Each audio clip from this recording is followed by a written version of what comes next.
हे दाई तोर महिमा ला मैं जान डरे दाई, का खातिर मोरे करनी के फल ल देथस तेला। हे माँ मोला कतक दिन ले तरसाबे, महूला तो मोर कोरा माँ एक ठा लइका ला दे दे, एक ठा लइका ला दे दे माँ।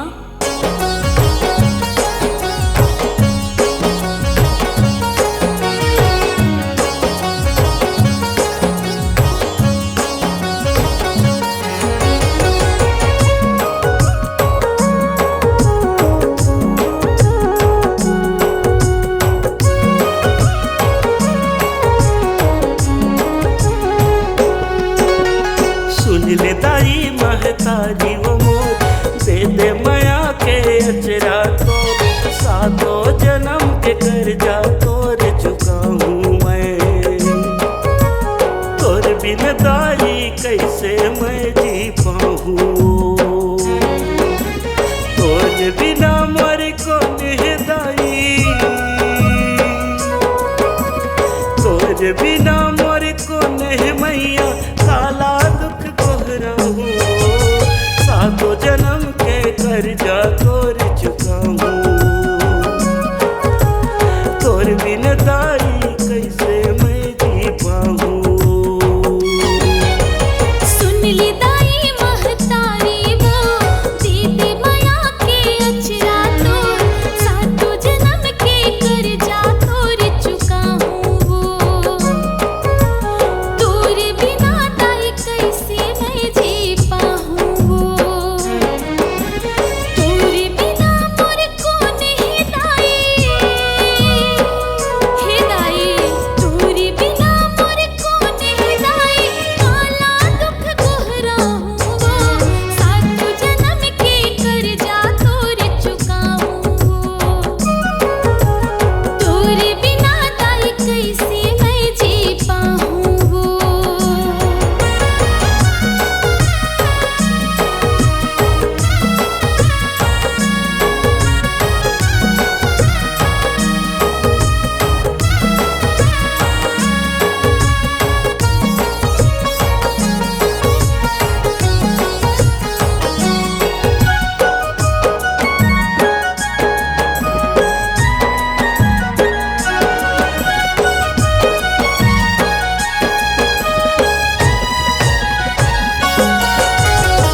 जगत के तय महतारी तोर बिन सुना जग अंधियारी, जन्म देहि तोर महिमा भारी, मोहनी सुरतिया रूप तोर न्यारे।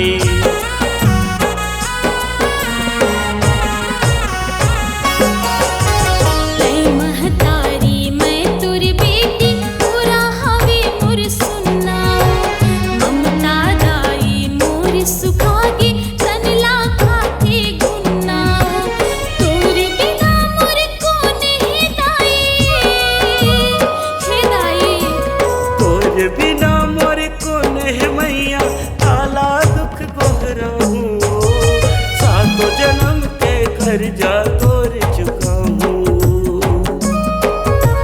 तोर बिना दाई कैसे मैं जी पाऊं।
जन्म के कर्जा तोरे चुकाऊं मैं। तोरे बिना ताई कैसे मैं जी पाऊँ। सातों जन्म के कर्जा तोरे चुकाऊं।